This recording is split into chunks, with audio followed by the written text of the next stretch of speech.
ideas about what kind of beings animals are have changed a lot in the past decades.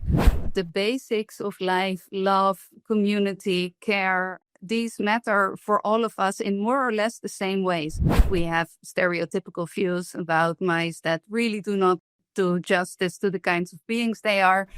If we would abolish the practice of animal testing, scientists would have alternatives in 2 weeks or a month. When I write a poem, the language enables me to shift shape. So I can turn into a mouse or a community of mice, and I can see the world from there.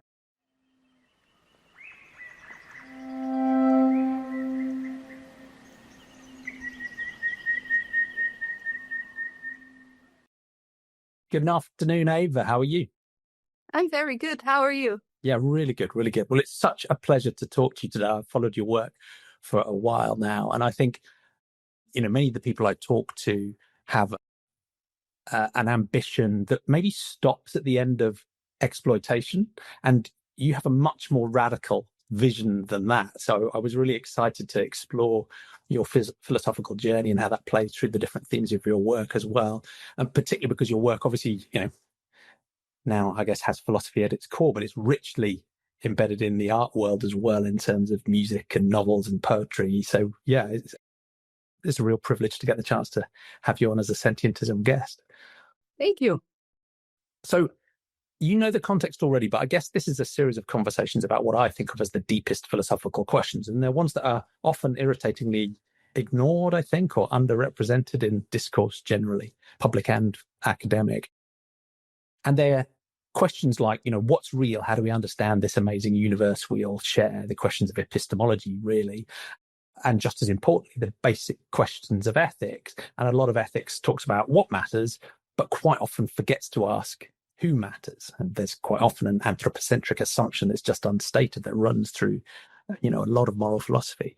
And framing these conversations with an obvious bias and a predilection, because I'm trying to popularize Sentientism as a really pluralistic, broad worldview that suggests a couple of answers to those big questions. And it says that when we think about what's real, we should be humble, we should be open-minded, we should aspire to critical thinking, but generally we should just use evidence and reason from reality in a humble attempt to try and understand reality and, go wherever that leads us and be willing to change our minds.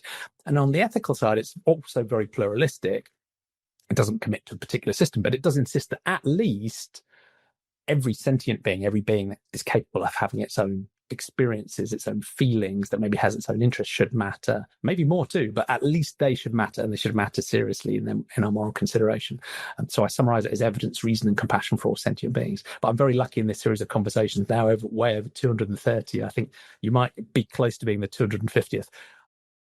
Conversations with people who maybe align with that worldview or have differences of opinion with it, but it's really interesting to explore their philosophical journeys regardless. So it'd be great to understand, dig into those deep philosophical questions with you now. But before we get on to those, how would you best introduce yourself and your work for people who don't know you? I adjust my biography to the audience that I'm speaking to, because I do a lot of different things. I'm here mostly as a philosopher who writes about non-human animals, politics, language, multispecies relationships, multispecies communities. But I'm also a novelist and a poet, and I'm a visual artist. I'm a member of the Multispecies Collective, which is a multispecies art collective that maybe we can speak about a bit later on. And I also try to be of use for the non-human animals around me. So I share my life with quite a lot of non-humans, and I also have a toad patrol group here in the town of Landsmeer where I live. So we assist the amphibians across the road. And yeah, I try to influence the public debate to also make room for the voices of those who are not very loud, because I think that the political debate and the public debate are now very much focused on the loudest voices. So in my writing for a broad audience, for newspapers, magazines, these things, I also write a lot about social justice and justice in general. Yeah. Yeah, thank you. That's a great overview. And yeah, a dazzling sort of variety of different types of things you do. Yeah. So maybe we should start with the first of these big philosophical questions, which, as I say, I sort of, in a common sense way, ask the question, what's real? Or is more broadly, how do we understand what's real? How do we work it out?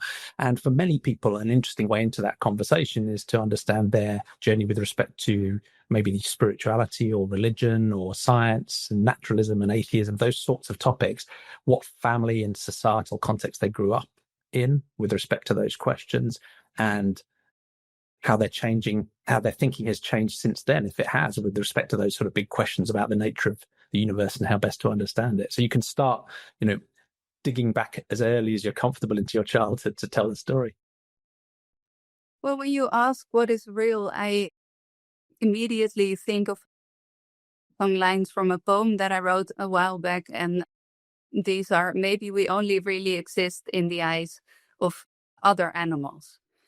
And very often when I write something, I don't really know why I write it. I mean, I don't first think about what I write and then write it. It's usually the other way around. I write something and then I think about it and adjust it and edit it and work on it. And I think that this relates to something that I just mentioned when I introduced myself. So two of the most real experiences of my life of the past months or years have been living with ex-laboratory mice and the work that I do with the Toad Patrol group. So I adopted 25 ex-laboratory mice in 2020, and they were not used in experiments, but in the Netherlands, about 200,000 mice are used in labs for experiments.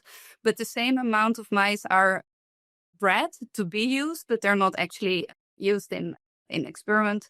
And a cluster of animal rights organizations and animal protection organizations teamed up with the University of Utrecht in the Netherlands to devise an adoption program for these mice.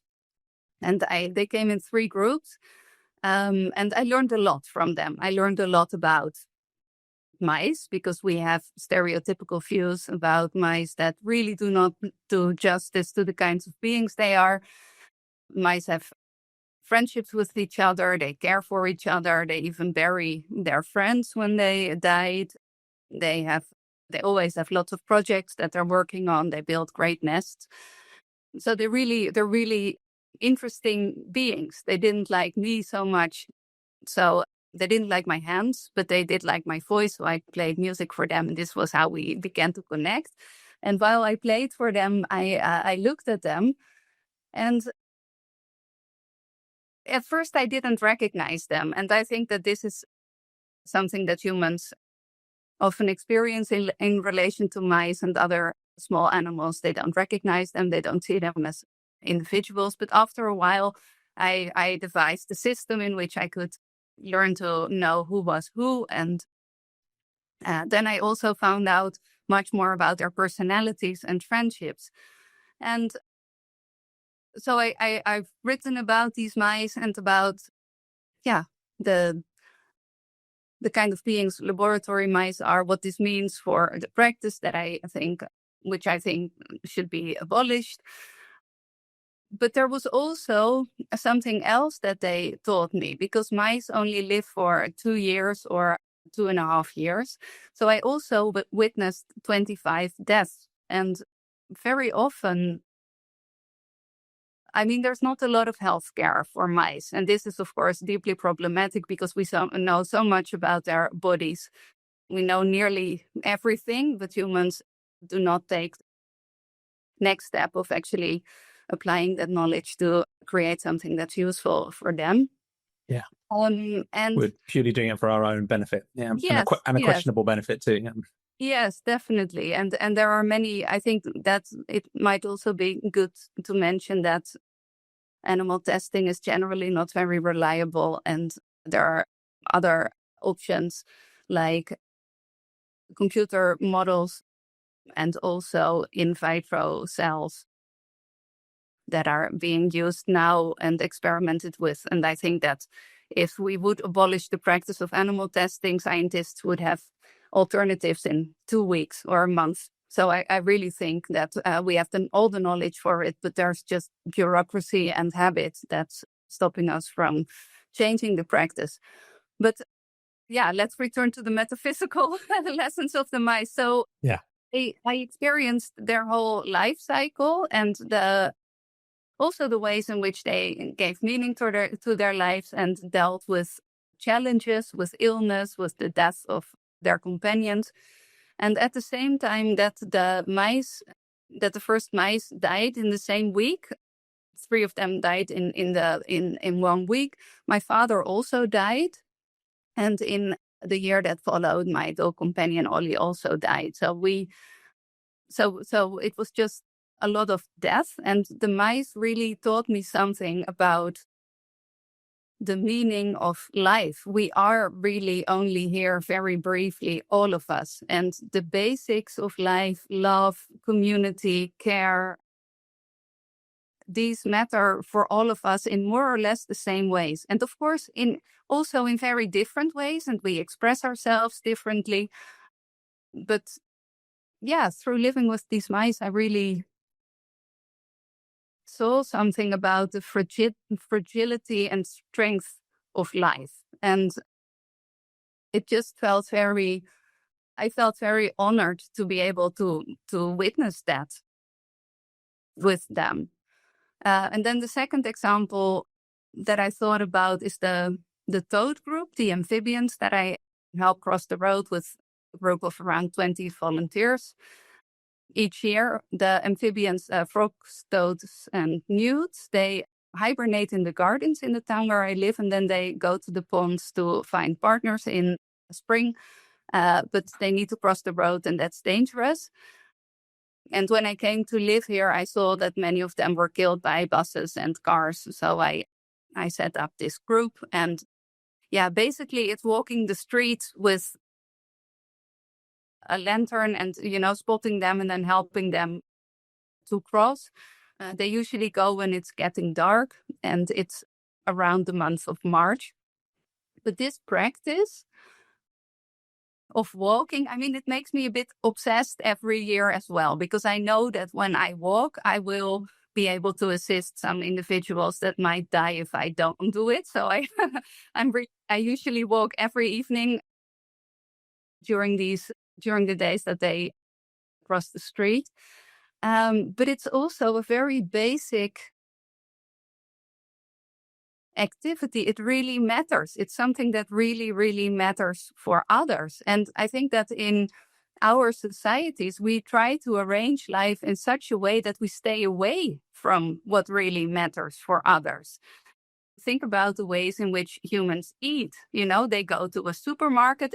There's nothing about the production of the food. Of course, you can find it on the internet, or you can look it up in ways, but there's nothing about the journey that the food made to get there, the exploitation of human workers, of non-human workers. There are pieces of that animals, and they are covered up like that's normal, just like a disconnected product, isolated. Exactly. It's completely disconnected. And I think that this is a sense of unrealness with regard to others, other humans, and also the non-humans with whom we share this planet. That's really characteristic for relationships between humans and other animals, at least in my country, in the Netherlands, but I think in many other places as well. And I think that this disconnection is it's alienating for humans, but it's also at the basis of a lot of destruction of lives and life worlds. And so, when you ask about what is real, these experiences immediately come to mind. And I think that it's a very important question for philosophers as well, because I think that a lot of philosophers tend to want to abstract from the world and construct a model or principles that are somehow separated from reality. And even when they sometimes do this with the, I don't know, with the best intentions, it's problematic. And I think it's especially problematic when it comes to non-human animals, because our ideas about them are strongly biased, and we often, repeat stereotypical views without being aware of it. Yeah, thank you.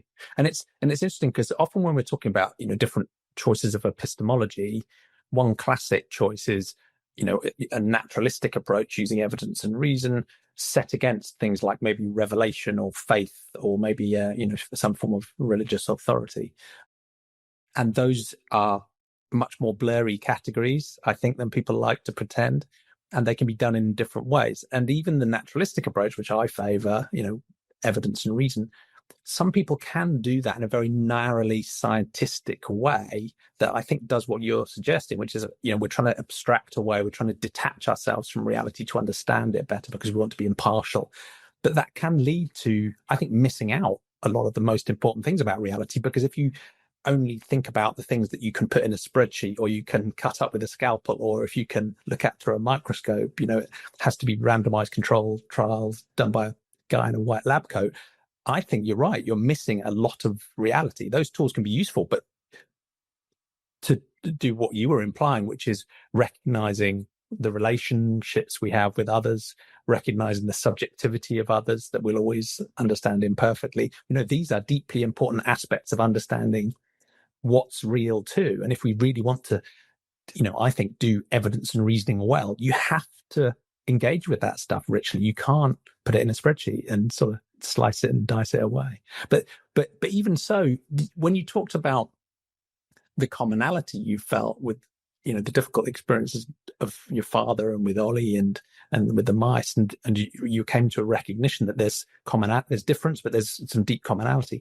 Some people will take different paths there as well. So some will say, look, that commonality is based on maybe something spiritual, or maybe we're all God's creatures, or, they will take that path to recognize the commonality. Whereas others like me will take a more, naturalistic approach and say, well, the commonality is largely because we're evolved animals which have followed different paths. We're on the same family tree, but that's why there are differences and similarities. What's your sense of those different ways of thinking? As you've gone through your journey of life, is there space for the spiritual, the mystical, the magical, the transcendent, something beyond? Or do you prefer a sort of richer understanding of the natural world, which includes subjectivity and relations? That's a very important question. And I think that for me, I've found that in different language games, so in different ways in which I use language, but also thinking and also practice, different arguments, different kinds of arguments and methods can play a role in in shedding light on an aspect of reality. So what do I mean with this? I, for example, work as a novelist, poet, and philosopher. And in these three fields, I use language in a very different way. And this enables me to say something different about reality. So when I write a philosophical text, I'm still on the narrative side compared to some of my strictly analytic colleagues, but I do use arguments. I use a type of language that is common in the field in which I work, political animal philosophy and related fields. And my aim is to, well, it's usually twofold. It's ontological, but also normative. I think most of my work is quite normative as well. But when I write a novel, this might be about the same topic. So about relationships between humans and other animals and how we should live as humans. I also write about other things, but to stick to this example, I language enables me to say something about the ambiguities of the relationships that exist, about the difficulties of doing the right thing, about the hesitations, about all of these human things that make it difficult for us to act in a certain way. And also the fact that sometimes there is no right way to act. And then when I write a poem about the same thing, the language enables me to shift shape. So I can turn into a mouse or a community of mice, and I can see the world from there. And of course, not in the mouse way. It's the human way of being a mouse, but it's something else. Something else happens. And I think for a reader, something else happens too. And of course, different humans prefer different styles of argumentation and of looking at the world. So when you ask if what is real, then I think that this question itself, fiction is also real in a sense, but it's a different kind of reality than the reality of science. So I think you mean in that it might be a reality of the ideas in our minds or on the page, but we know hopefully that it isn't necessarily a of course we write a story about the unicorn, but we think it's unlikely there is one in the forest. I think that sometimes with a story you can catch something in reality. So sometimes you write something that didn't really happen, but still you can catch a feeling or a time, because I think that in my novels are very often about time, and they're always also about the time in which you write them. So I, for example, wrote a novel, See Now, which is coming out in English soon, so you'll be able to read it. But this is a novel in which the North Sea floods the Netherlands. So, and of course, this did not really happen. But it's still, and also the things that happen would not really happen if it would happen. It's a story, but it still says something about our time, our attitude towards and the more than human world, and also how humans behave in the face of the climate crisis, which is in the Netherlands. Just ignore it, as long as possible. And then when you do it, make some kind of financial calculation and, rescue whatever you can rescue and then go. So I think so this is what I mean with stories being real. You can use a story to say something about reality. And I also think that when we are speaking about realness, critique of ideology matters a lot, because I think that on the level of society, a lot of humans are caught in narratives that are seducing them to have certain opinions, desires, and so on, that are not actually real, but that are just what they see around them all the time, or what they hear repeated. Or what they want to believe, Yeah, exactly. So I think that what is real is also a matter of critique. Yeah. And I think that's partly the balance I'm really interested in taking, because I think you're completely right. There is the tools of fiction or art and creativity, I think, can be, intrinsically valuable in their own right in terms of the experience they can give us, the joy, the pleasure, the exploration, but they can also be useful tools for understanding reality itself, for exploring, for thinking about ideas, for thinking about imagining different futures or different ways of being. And I think as long as we remember which parts are fictional and which parts aren't, so we don't lose our tethering to the reality, that which I think we probably do share. I think this mug probably does exist, and the table exists, and I think you're real too. As long as we don't lose that connection, we can mitigate the risks that you're talking about of people believing what they want to believe, or believing some narrative structure that is politically convenient. And, and that's partly why I think a naturalistic epistemology is an important thing, for us to attempt, is one, because I think it's probably got the best chance of us helping us understand reality, because it's grounded in using evidence from reality. And if we want to make reality better, it's good to understand it accurately. If good people can do terrible things if they're factually wrong about stuff. And that's also the second point, is it doesn't guarantee we won't needlessly cause harm to each other, but I think it does avoid some of the traps of the fictional narratives, the constructed narratives, the political narratives, which can lead people away from reality into very harmful ethics to some degree. But it's not a panacea. But I like that approach of using fiction and creativity and art as tools and explorations. I just want to make sure we don't lose some sort of tethering with the real world that probably is there. But yeah, you're of course completely correct in pointing that out. And I had two thoughts in response to what you were saying. The first is that this point that you're making is especially important in this time, I think, because there is so much. I mean, fake news is already a sort of term that's ancient, but it's something else. It's not only fake news, it's also news catered for certain audiences. And I think this is why I find the model of the dialogue so important in thinking about truth and reality and justice, because we are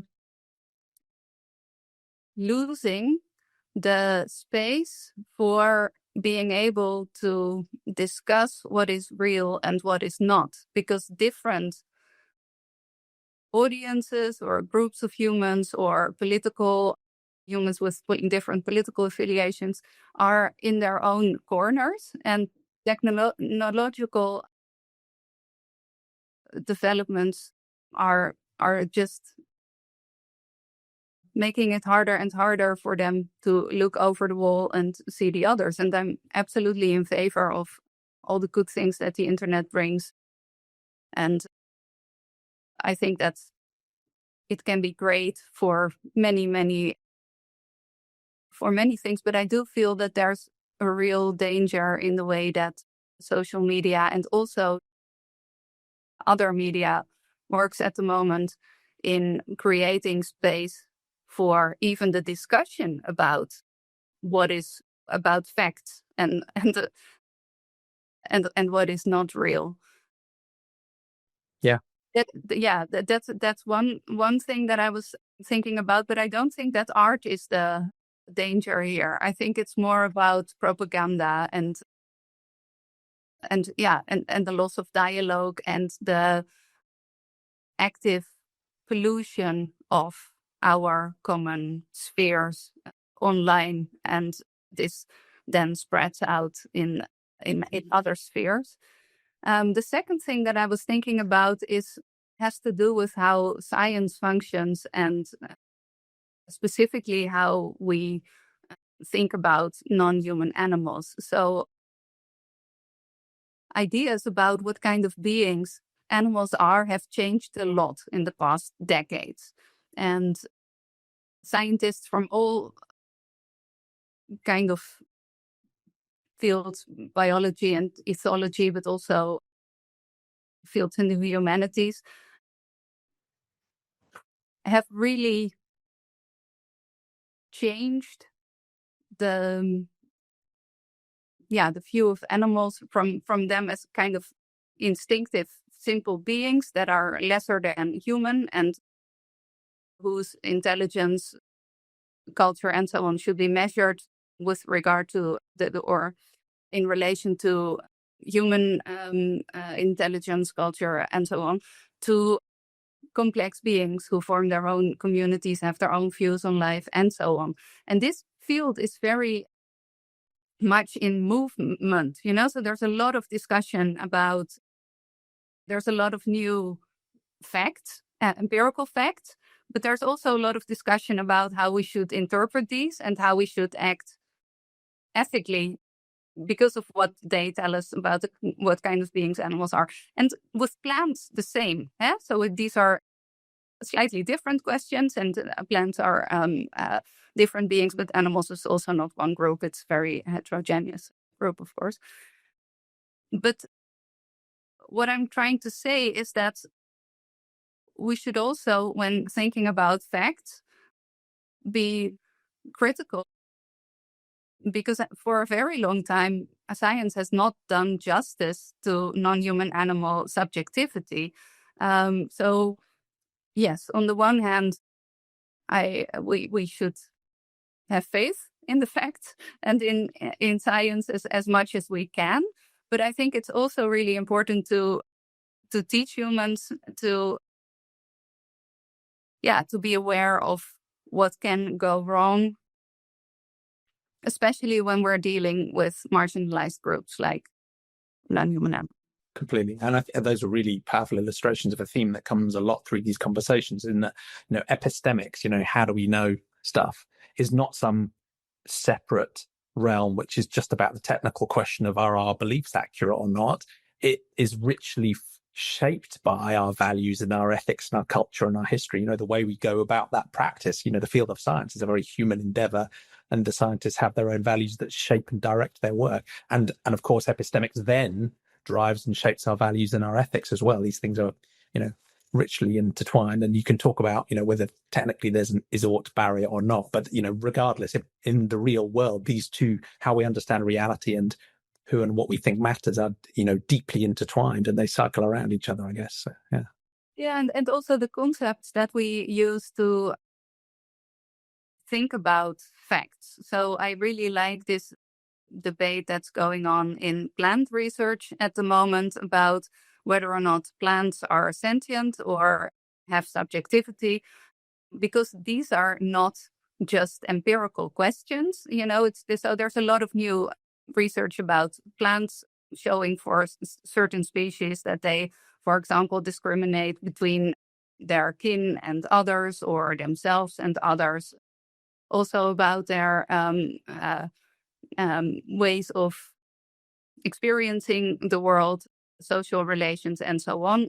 We won't go into it, but these. Just as a tangent, I had a fascinating conversation with Justine Cast about the science around that, and where it's got to so far. Yeah, exactly. So, but what's really funny is that, and especially for someone coming from the animal side, is that this now raises all kinds of questions about agency, subjectivity, our ethical relationships with plants, perhaps even our political relationships. And a lot of humans want to answer these questions using existing human interpretations of these concepts. But as animal scholars, we are really making the move to approach them from a multi-species perspective, which means that they change. So it's been interesting to watch that, and I'm very curious to see how it continues as someone who cares about the flourishing of other beings, but also as a philosopher interested in how concepts change and how science, how science and philosophy relate. Yeah, thank you. Well, we should come on to the ethical questions now, and sometimes I try and separate these out. So the first one is, I guess, what matters? What are the roots of morality and ethics? What, if there are such things as roots? And again, I'm interested in how your thinking about that has developed through your life, because even in this conversation, you've talked about freedom and autonomy and justice, but there are loads of other things people say that matter as well. It might be care and compassion and love, or respect and dignity, or rights or virtues, or there's all sorts of different ways of saying something or some beings matter. How have you gone through that philosophical journey through your life? And today, how would you describe the basics of why is anything good or bad or right or wrong? Is there some sort of foundation that you've come to think about? I think that we as humans don't matter so much. I don't know if this is a good answer. Might be a good starting corrective. Yeah, so what I've learned from the other animals with whom I live is that what matters is not the big concept or getting away from our everyday interactions and philosophizing about it all the time, which of course I do, and I write about this also a lot. but it's very much about the being together. And when you mention care and love, I think that these are concepts that are expressed in a day-to-day, on a day-to-day basis in interpersonal relationships. At the same time, I care deeply about, I'm very aware of the fact that we live in a world that's extremely unjust and extremely violent towards many beings, non-humans, and also humans. And I'm deeply committed to changing that in any way that I can. So, and I think that these levels are so thoroughly intertwined, because the larger power structures in society shape how we think about relationships with human others and non-human others, and the other way around, the way in which we practice life with those who are close to us and what we learn from them can inspire how we navigate the social and political life with others. So when you ask what matters, I think it's not about finding principles or choosing one concept that determines everything, but it's really about, I think for me personally, it's really about making myself useful for others. Yeah, yeah. And I'm very lucky because I have my work, and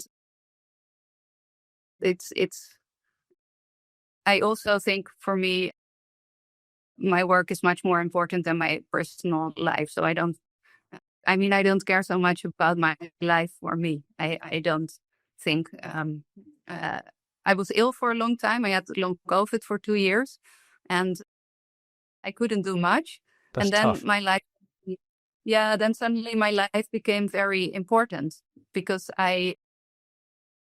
you're sick, when you're sick, you can't really be of use to others and you can't read or write or do the things that you're used to doing to connect to the outside world. But now that I'm not sick anymore and also very happy about that, I can say again that my life doesn't matter so much. And that idea of being useful to others or helping others, I think, is absolutely core to a common sense understanding of what morality is about. And there are, technically, of course, there are moral systems that interested in others directly because they might be concerned with personal virtue or with contractual systems of negotiation or even divine command theory or ethical egotism, right, where it's not, or some forms of moral relativism where it's not really about caring about others, it's about social norms or commands of God or something else, right? But I think intuitively there is a common sense understanding of morality that in some sense it is about caring about others, however we do that. And I guess your being useful to others is because of that sense of wanting to right injustice or move towards a more just world. But it is also an expression of that love and compassion you talked about, that is that sort of relational connection, that obligation of care to others as well. And there was one thing I thought might be interesting to dig into, which is there are some types of non-human animals that are not social, or certainly not very social. They might have a sort of case strategist fire and forget approach with their offspring, and then they might live quite solitary lives like an octopus. And they probably also don't really have any concept of justice or injustice at all. So this is a weird question to ask maybe, but for an animal like that, where justice might not be so relevant and love and care and interactions and relations with others might not be important, what might matter to them? Would anything be left that matters to an octopus? And I have an idea in my head, but I don't know what you think might matter to them. I mean, just one note about the octopus. I would have to look it up, but I saw a really nice clip a while back from a study about female octopuses who were being harassed by male octopuses, and then they were using coconuts to hit back. So they were. So there is a relation of some sort there. Yeah. When you were speaking about justice, I think that this immediately came to mind. That's a good point. Yeah. Yeah. But I think that the other question, what matters for other animals? So I have the two responses. On the one hand, they're flourishing as the kind of being they are, matters probably. But the second response is also, I tend to say to these questions that it's not up to me to decide that, because I've become very aware of the problematic position of the philosopher in relation to non-human animals in the language game of philosophy. So philosophers really like to think about what's just for everybody else and what everybody else is experiencing, and how we should then measure their interests or their ideas about the good life or whatever. From the outside. Yeah. From the outside. So we're very eager to sort of determine, this being is like this being is like that, and then we need to act in such and such way. And I think that especially because we now know so much about the complexities of the inner lives of others, but also simply from a common sense perspective, they have their view on life, and they should be able to discuss that with us. So if I would want to answer your question, I could not do it here and now in conversation with you, because I don't know enough about the beings that we are discussing. I would need to, go and find the specific beings that we're talking about, learn more about them, perhaps even engage in their forms of life to be able to understand something about it. And then still, I think it's an open question, especially because we as humans already determine so much for other animals, So I think that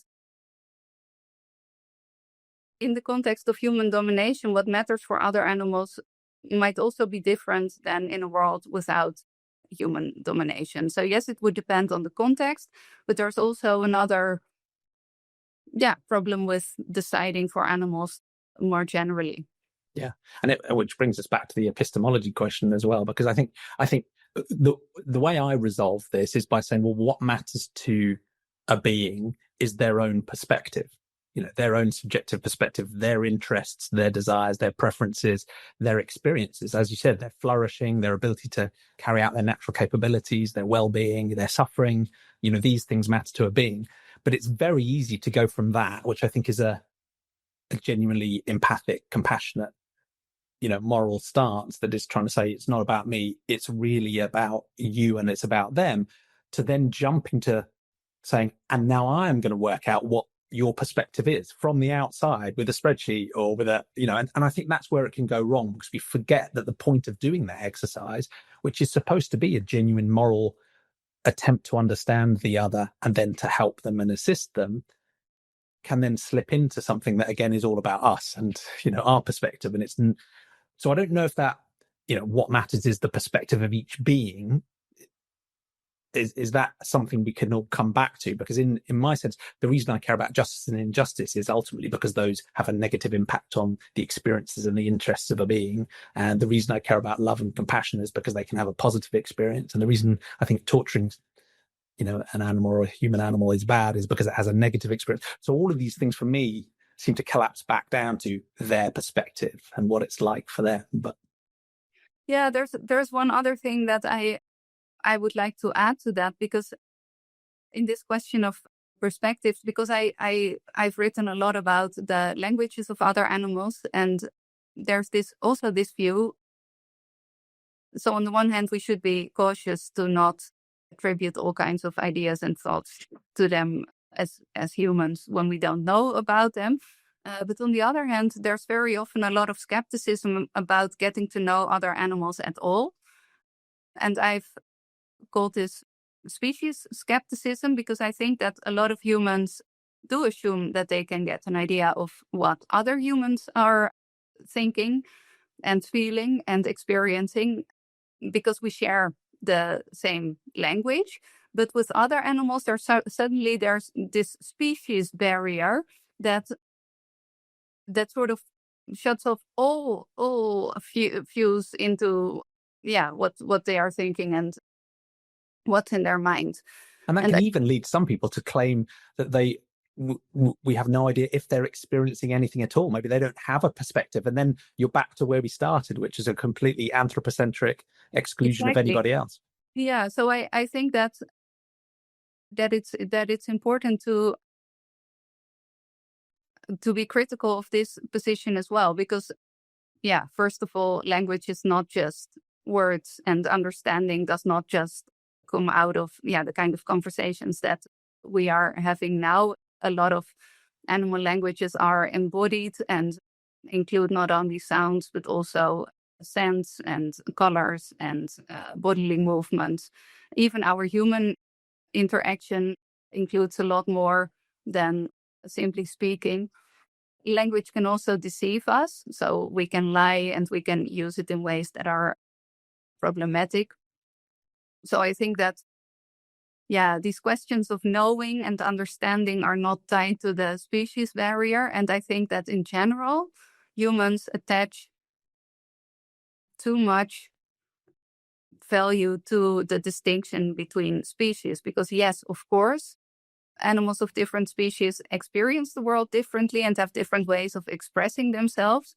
But social relationships are also important, and of course individual preferences and characteristics in how we experience and shape the world and how we co-constitute relationships with others. So all of these ingredients matter: species, social relations, and individual relationships. Yeah, thank you. And this, we've already been talking about it because I think it's very hard to separate these questions. But the second part of the ethical question is who matters, and it's this classic question of moral scope. And some people are quite cynical even of the idea of there being a moral scope.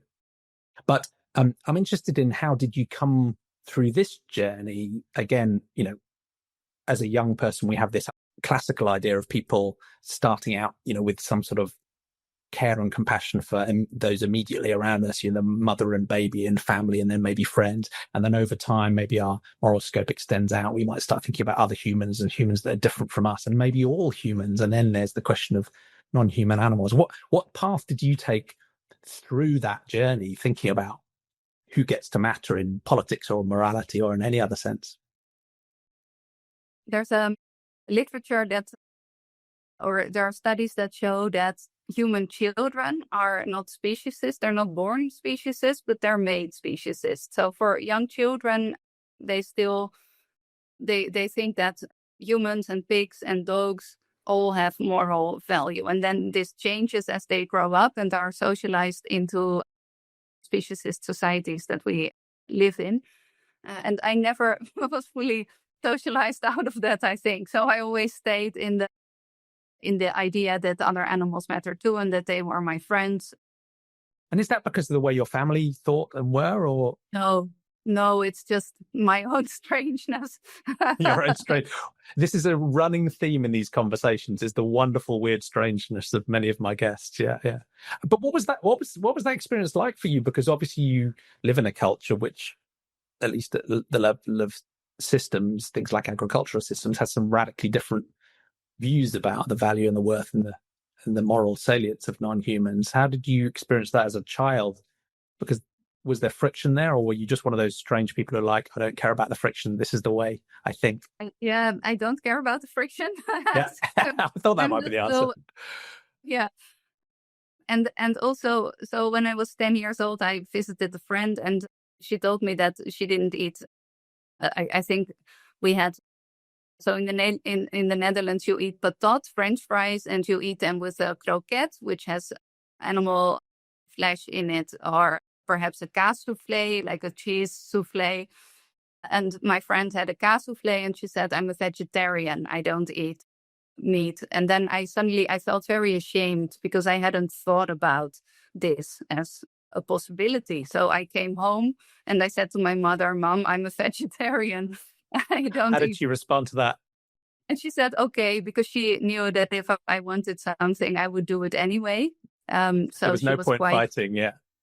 no point in fighting. So yeah, that was one thing. And I mean, I never experienced this as difficult or, this was just the way it was from then.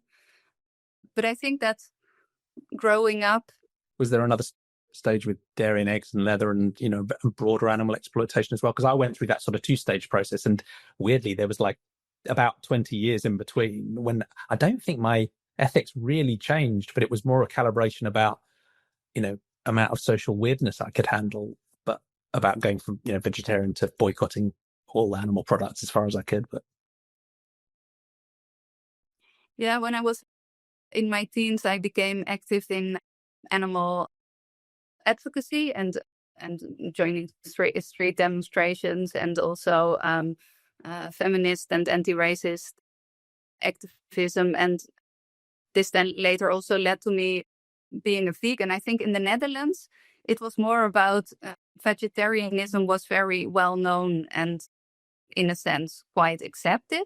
But veganism was in the 1990s, for me, at least, growing up in a small town, not so around. And of course, now you have the internet, so you're immediately reading everything on the internet, but it wasn't there right then. So it was a question of knowledge, but also a question of attention, I guess, because I had a quite difficult childhood in a sense. And I became depressed quite early on when I was 14. So I was, in a sense, also taken away from the animals, maybe, before I could connect to them, with taken away by my own difficulties. But then my work helped a lot. But then fast forward some years later, when I was a vegan and also still doing activism and living with non-human animals, and I studied at the Arts Academy, and I was working as an artist and musician. But I did feel that I wanted to know more about why humans treat animals in other animals in the way that they do, and also the kind of arguments that I could give when I was having discussions with other humans about this.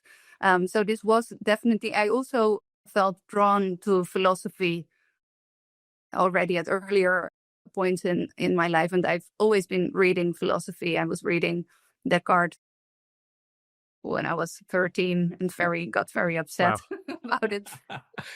Yeah, I can imagine. But yeah. So it was, philosophy was part of my life, but really studying philosophy was for me connected to knowing more about the animal question in a very broad sense. And this then led me to the work that I'm doing now, because I found out that the intersubjectivity and the attention for the voices and perspectives of non-human animals, that is really at the basis of my work and the understanding of life, wasn't very present in philosophy, at least not in the curriculum at the University of Amsterdam. And when I started to do more research about this, I found work of all kind of scholars that inspired me. But yeah, so that's how I came to this question of who matters. Yeah, and it's I think it's evolving. I mean, this is partly where I wanted to come to next, because I think getting to the stage of recognizing that, animals, human and non-human, matter is a really important staging post for many people, and for many people that's where they stay and where they are. But your work is really interesting because you actually challenge the boundaries of that. Is that far enough? And simplistically speaking, I think there's at least 2 ways you could test that boundary. One is, and this is my approach, is because I focus on that, beings that have a perspective or they have interests. that is for me what sentience means. It's the capacity to have experiences, which means you have interests and perspectives. Things can matter for you, so you should matter to us. So one thing you can do is you can test where the boundaries of sentience are, and you can say, well, could plants be sentient? Could bacteria be sentient? Could fungi be sentient? Could ecosystems be sentient? Could artificial intelligences be sentient? So one thing is you can keep sentience, if you like, as your guide, but test the boundaries of that. And again, you should, I think, do that with good epistemology, so we're not led astray. The other approach is you can say, well, actually, I want to go beyond sentience itself. And my understanding of your work is that you do test out some of these boundaries, because some of the people I've spoken to before, like Susanna Monzo, will talk about whether there can be entities that have dignity that maybe aren't sentient. And I've talked to the philosopher Nico Delon, who's testing out whether there could be entities that could have agency that might not actually be sentient. They could set and pursue goals, and maybe there's another understanding of what value can mean that doesn't require the being to feel something in itself. How have you come to think about going, one beyond the sentient to beyond the animal in moral and political consideration? Well, I already mentioned that I was ill for a long time. And when I had the long COVID, I was mainly on the couch, the green couch in my house that is now over there to the left. And I looked out of the window at the trees. And I also looked a lot at the plants on the windowsill. And these plants really helped me, and the trees as well, because they showed me something about enduring time and about living in one place. So on a poetic level or a metaphorical level or a very real human plant level, I began to see them differently, because I always find plants. Like I always find sick animals. I also always find plants that are just, house plants that humans drop somewhere, and then I take them and they grow and they have babies, and then so the whole house is filled with plants. But I didn't consider them so much. I think it's also because there's so much non-human animal suffering that it always feels as a, how do you say that? Problematic way to spend your time, to not focus on that. But also anyway, I was there and I was sick and I was looking at the plants and they helped me and they comforted me, and I began to write about them, about plants and trees as fellow beings.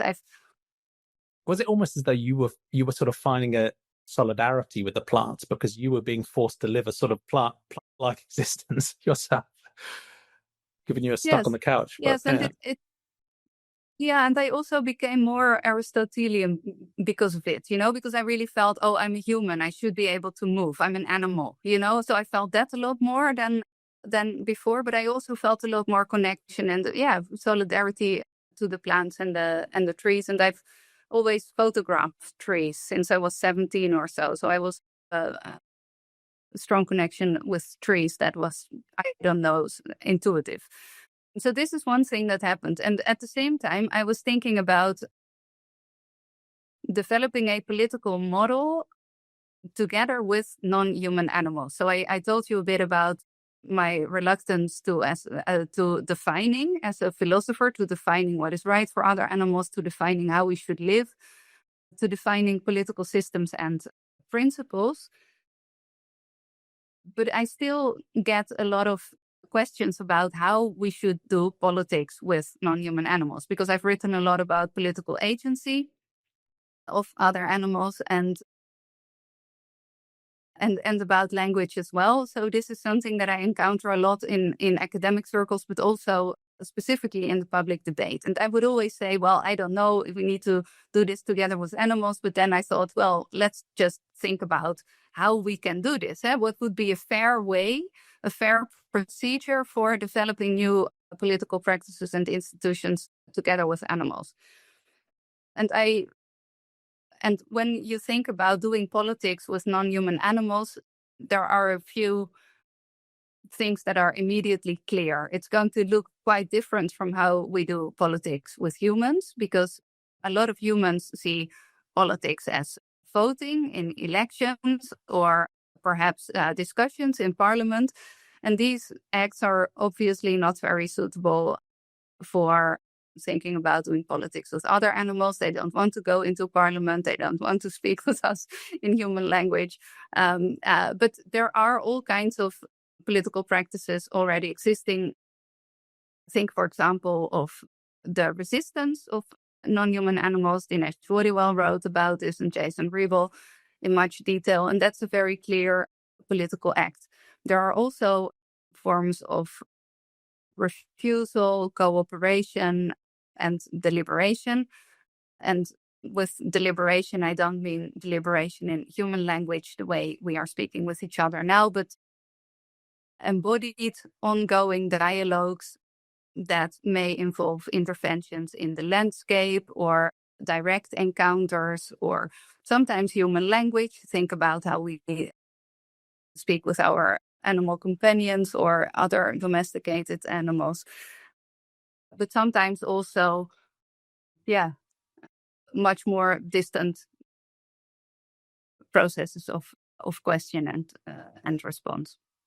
In any case, I was thinking about developing this model of politics from the ground up that should be local, involve species-specific forms of deliberation. And I thought about the model of the Assembly, which is an ancient model for political decision-making. Those of us who studied Greek in high school know about it because it's how the ancient Greeks made their decisions. They came together on a square or in another specifically designated place, and they spoke about what mattered and then made a decision. But it's also a model that you find in non-Western societies and in many other settings like workplaces. It's not just for the whole of society, but it can also be to simply discuss a question of common importance in any kind of group. And right now you find that there's a lot of attention for citizens' assemblies.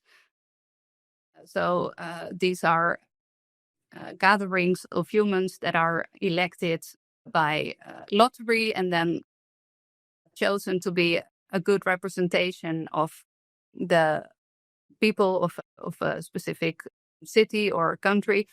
And then they're giving education space to deliberate about questions, and they're asked to come up with a solution. And the Citizens' Assembly is seen as a really powerful tool for making decisions about the climate crisis, specifically because our political systems are not well suited to address the big problems that we're facing. They're typically only looking at the next 4 years because we have 4-year election cycles. Most humans don't have a say in what's happening, so there's a large distance between politicians and citizens.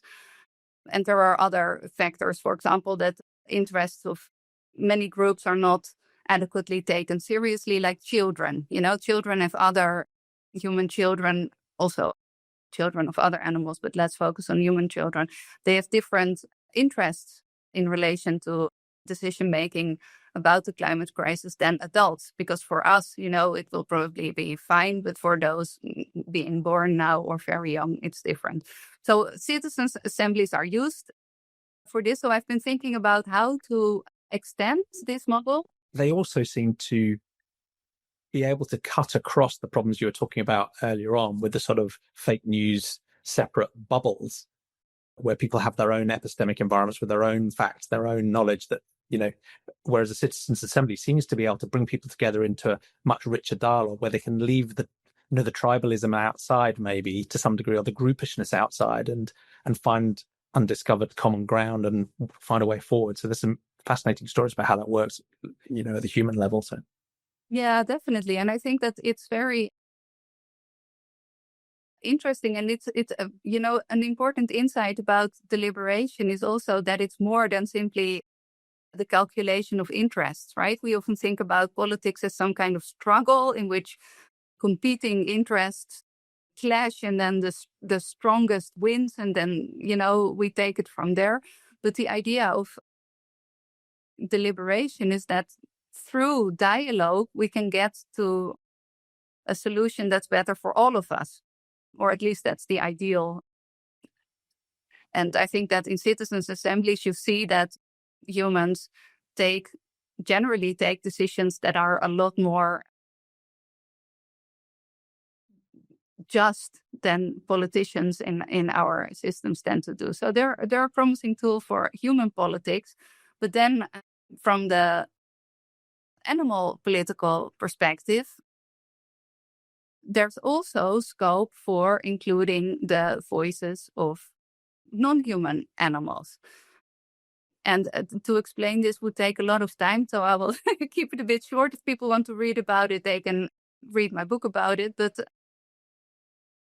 the idea is that some non-human animals will be able to speak for themselves. So those with whom we already have quite close relationships and encounters, like city animals or birds, with those we can create procedures for deliberation and sometimes perhaps decision making, so they can participate in the assembly. But other beings should be represented, like non-human animals who do not want or who cannot participate.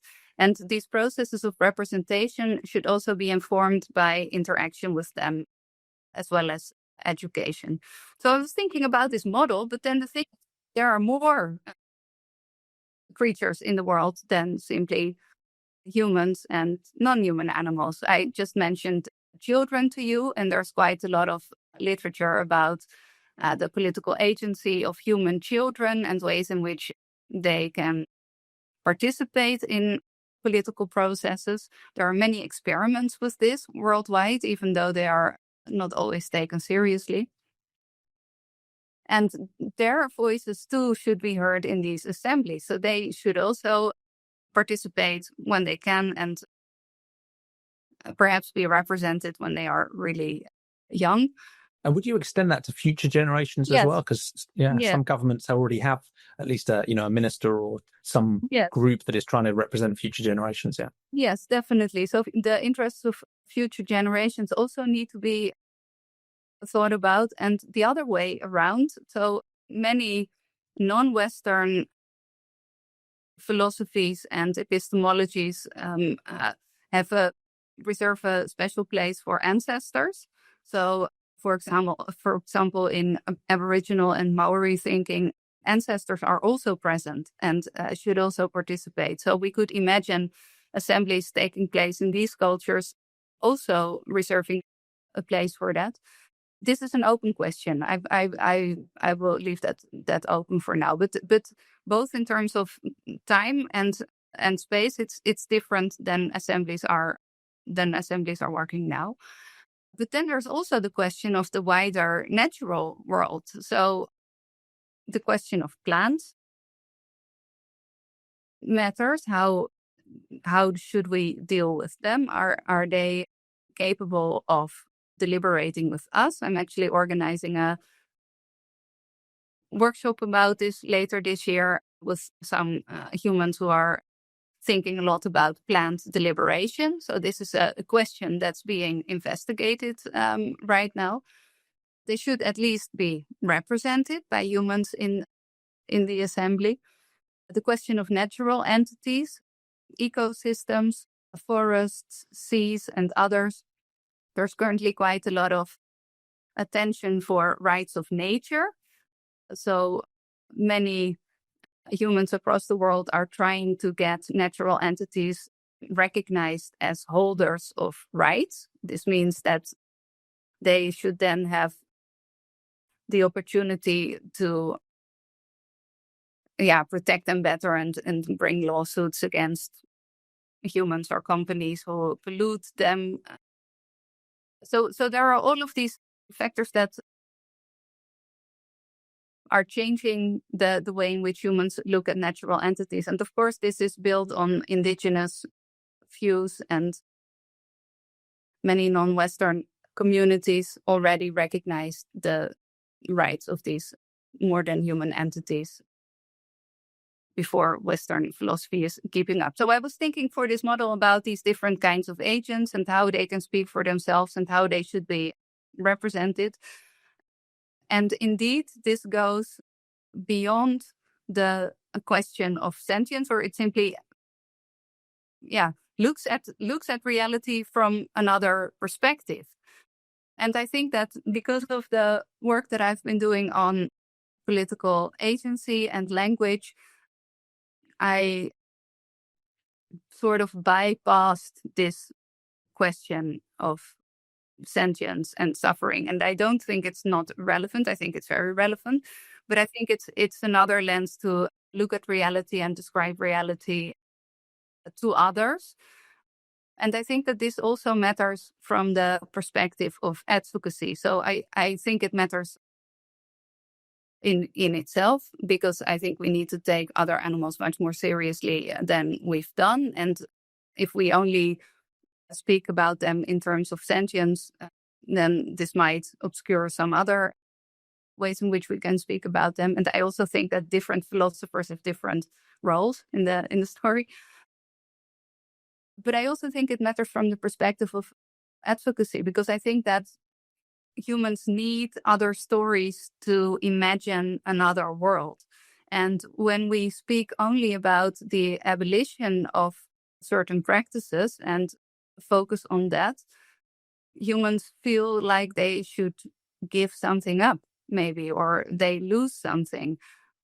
A sacrifice, yeah. Yeah, they have to sacrifice something. And I think it's completely the opposite. Like some people see veganism as a sacrifice, but it's great. It's wonderful to be it's a able release, a joy. Yeah. I know, but and it's to be able to choose for that, to not hurt and harm these other beings. It's just really, really great that we have that choice. But I also think that we need different strategies and ways forward in thinking how to address the large scale exploitation that we are still facing every day. Yeah. And we're talking about this final big question of how do we make a better world already, because I think you're thinking about a broader conception of language and dialogue and using assemblies and multi-species politics is your answer of like how we could get to a better world. And I think it's partly because thinking of politics is allowing beings or entities to represent their own interests rather than us, as you were saying earlier on, sort of doing it from outside with a spreadsheet and sort of adding everybody up, right? Politics should be the process whereby they, as far as they're able, should have the ability to represent their own interests. And then we have a dialogue and a process that can hopefully find some, mutually beneficial way forward.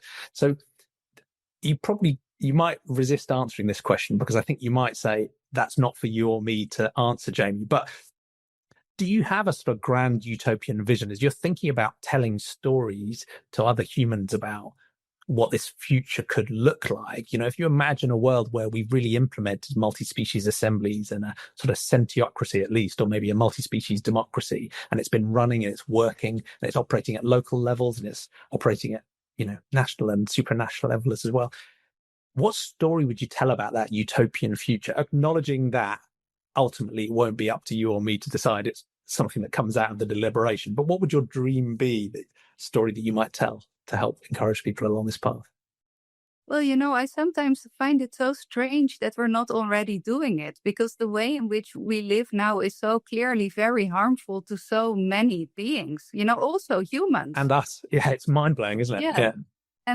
And I think especially now with the ongoing genocide in Gaza and the situation in the Ukraine. So what I feel is that, especially here in the Netherlands, there's so much attention for what Trump does, that we're not really discussing anything else anymore. Yeah. But yeah, that aside, so I think that sort of sucks all the attention in, doesn't it? Yeah. Which is ultimately what he's about, because that's all he really cares about. It's like a kind of pop star politician thing, and everybody's buying it. And I'm always thinking, what if all the So I was in China to teach a summer school just now. I returned last week, and I met some Chinese animal activists, and I was so impressed with the work that they're doing, because it's dangerous for them and it's difficult to speak out.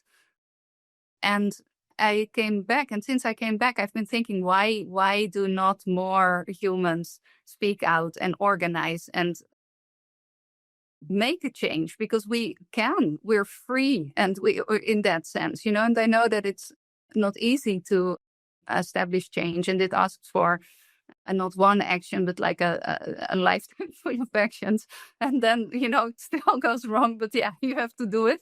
But I think that it's really doable to change our societies. It's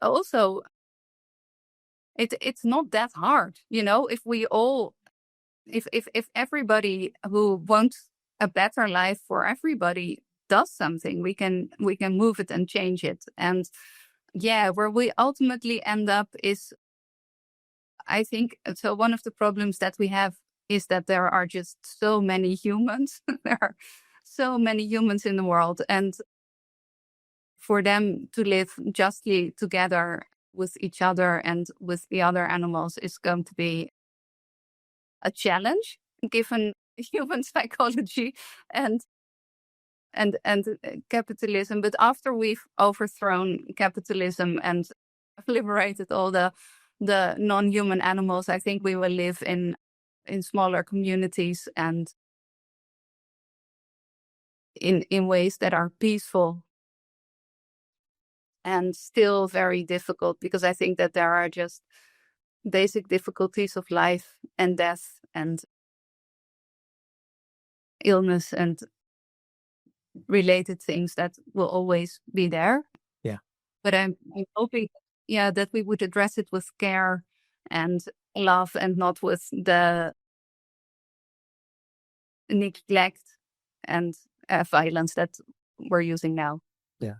Is there that feels emotionally quite an attractive vision, but I wonder if there is some danger about whether it feels like going back to a sort of romantic vision of an idyllic imagined past when there were less people and we lived in smaller groups and we maybe were slightly more in harmony with nature.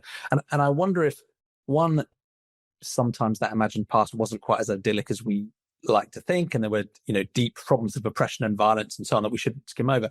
But there's another angle, which is I wonder if, would it mean turning away from some opportunities, maybe technological opportunities, to really do some radically positive things that might be really good for multi-species communities? If we've moved to something that is more small scale and non-capitalist, and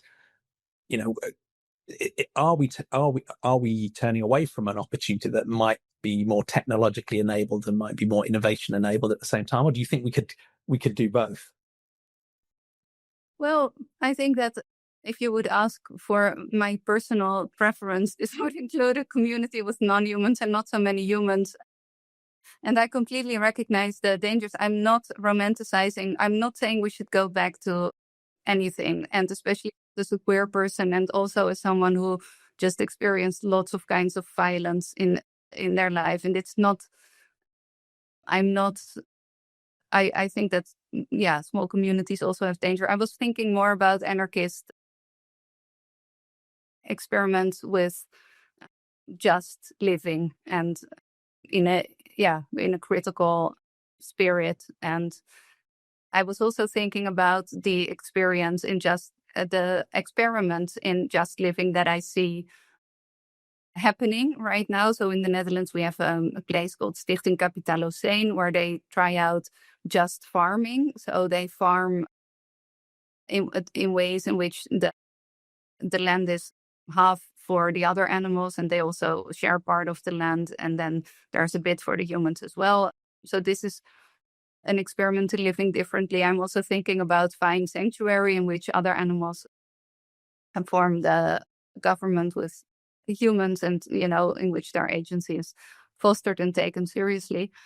I'm interested in how the the first experiment you talked about, but even Vine Sanctuary, how do we think about agriculture in a world where we're trying to recognize the agency and maybe the interests of plants? Is that such a thing? Because often, as a noisy vegan online, one thing when I most hear plants feel pain too, or plants matter too, it's normally coming from someone who's desperately trying to justify animal agriculture, and they're perpetuating a sort of ethical flattening. I mean, one, they're not acting in good faith, right? They don't really believe these things, but they are using it as a rhetorical argument to try and flatten everything. They're saying, look, if humans matter, animals matter, rivers matter, rocks matter, trees matter, plants matter, but we have to, the circle of life still exists, and we humans should be humble and play our role in these systems, and predation is part of nature, so I'm going to have a Big Mac.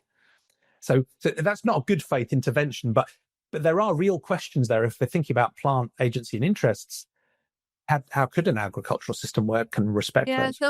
So I think that the Stichting Kapitaal saying they're against monoculture, and they also see that as problematic with regard to the dignity and interests of plants. But with regard to eating plants, there are very significant differences between eating animals and eating plants. So animals die when you eat them, but you can eat. A plant can lose up to 90% of their body mass before they die. And generally, for example, indigenous theorists like Robin Wall Kimmerer write that you can use a third of the plant without harming them. So there are ways of eating plants that are that are significantly different in terms of harm than when it comes to animals, even. Which would imply that they wouldn't feel pain or be sentient, at least not in the same way as we think non-human animals are. And that, pushing a knife into a pig is still a radically different act from cutting off a branch or I think it's a radically different act, but I also think that there's a lot that we don't know about plants yet, about this, so I think it's something that we need to investigate further. And otherwise we can all become fruitarians. I like fruit. But you were saying, you're asking about the big global structures and also technological interventions in trying to establish a better world for everybody. So this is a question that I'm thinking about right now, because in the coming 3 months, I will be doing a planetary fellowship at University of Gießen, and I will specifically focus on how to connect assemblies in federations or in other ways. And this will probably address some of the points that you are speaking about now, which means that I can tell you more about this at the end of the year. In general, I think that humans are talking a lot about AI, and this matters because AI can be very harmful for non-human animals. So as ethicists and philosophers, we need to think about this and address this. But there's also this kind of futuristic hope that the technology will save us. And of course, right now it's only being used to harm others more, or at least mostly being used for that purpose. So it's not yet there, and very dependent on cultural human attitudes as well. So yes, maybe we will need technological interventions even for our survival, and then with our, I mean, all of our survival. But I think it's wise to also be not too optimistic about them in the road towards justice, because as long as human prejudice and the discrimination of other species exists, our technological systems will mainly reflect that. So, I don't know. And I think that at the same time, I think that humans can do a lot if they put their mind to it. So yeah, absolutely. And if we have a very expansive view of political agency and moral consideration as well, that might go out to include plants and fungi and even non-living entities. Does that also lead you to be quite open-minded about the political agency or moral salience of AIs themselves as well, regardless of their impact? Should we consider them and involve them in these multi-species assemblies? Yeah, it's a good question. I have to say I haven't thought about it enough. And I think that, well, one other thing that I've been thinking about as well is art, because art obviously does not have agency and interests in the way that non-human animals do, but it's valuable in a special way, I think, for humans. And I'm a bit animistic when it comes to my own work, so I also have a special relation with that topic. And yeah, I think that, so let me say that I'm watching the discussion about AI evolve from a little distance. So I'm following it,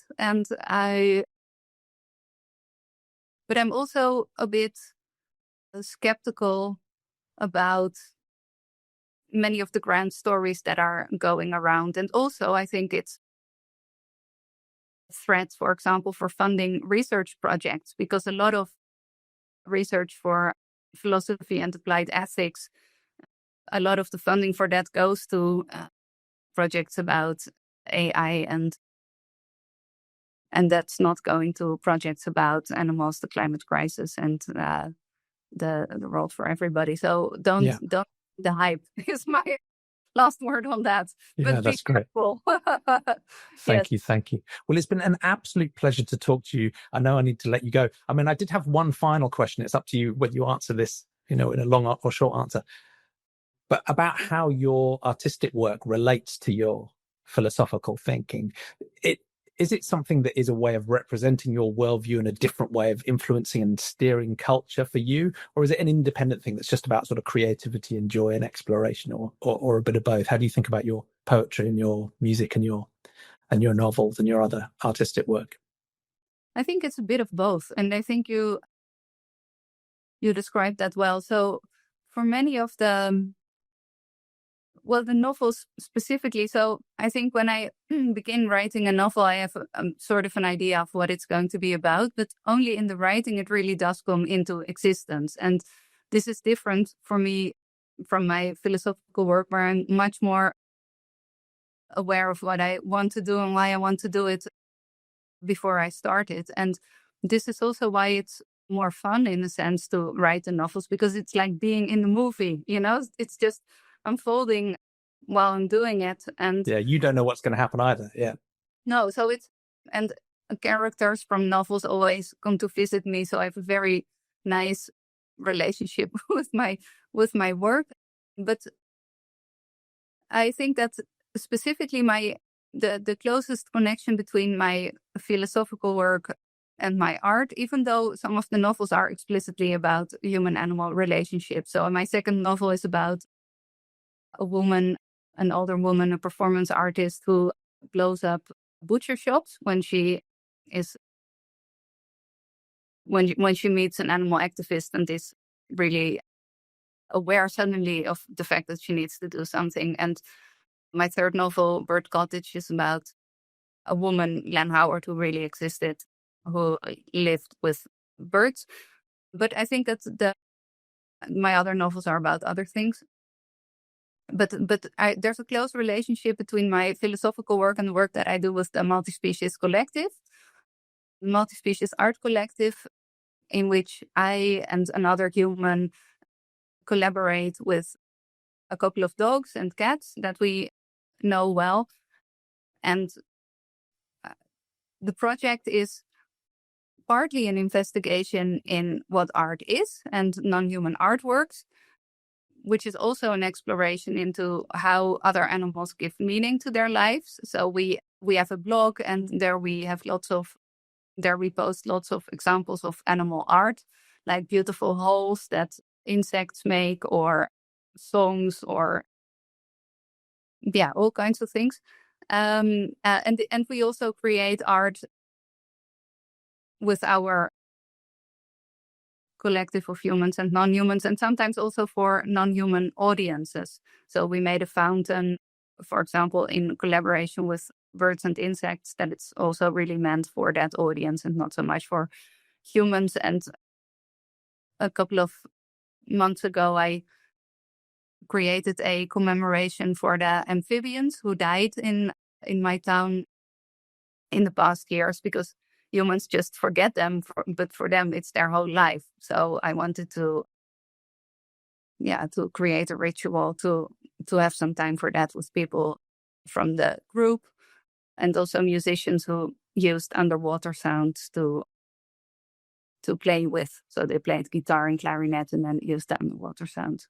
So I think that this project is very much about investigating the boundaries of what is art, but also of trying to find new ways of living with non-humans and to learn to appreciate their forms of expression without labeling them immediately. Because a lot of the time, we also don't know what they are doing or saying, but we do appreciate it. Yeah. That's brilliant. Thank you. Well, it's like I say, it's been a wonderful conversation. Thank you so much for spending so much time with me. And please do stay in touch. I will include links in the show notes, of course, but where's the main place you'd point people if they want to follow your work, learn more about your thinking, buy your books, of course? Yeah, I have a website, www.evameijer.nl. So people can go there and then everything's on there. That's great. Well, thank you again so much. Please do stay in touch, Eva. It's been a real pleasure. Thanks a lot for your wonderful work for everybody on this planet. Thank you. Thank you. Take care.